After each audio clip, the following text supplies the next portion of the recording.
This is just an update on our drawer system 2.0, and we'll take you through the changes. So we redesigned the tray system to be a more modular design. We incorporated the locking system to ensure that when you parked on a slope that the drawer doesn't close on you.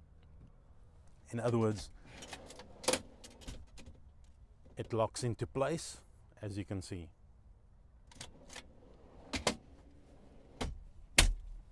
We kept the split drawer system so that it's easier to get in underneath.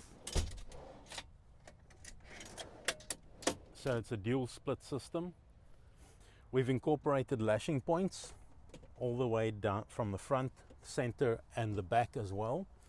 These lashing points will allow you to tie down a small fridge, like an 18-liter, or a larger fridge as well.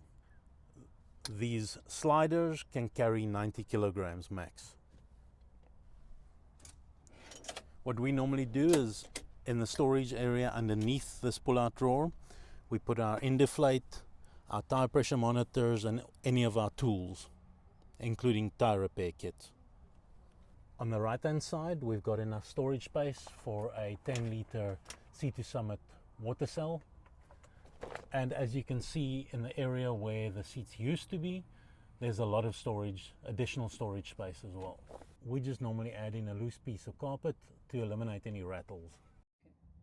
The OEM tool cover also sits in quite neatly on the inside of the drawer system as well, where you have your storage space. This version 2 of our design allows you to easily fit the OE Jimny rubber mat, so it still sits in quite neatly. This is how the slider works with the fridge tied down, and this is our little Flex Adventures 18-liter fridge. What's important to note, for our slider system version 2 to work correctly, you need a new gas strut to allow you to open your door 90 degrees.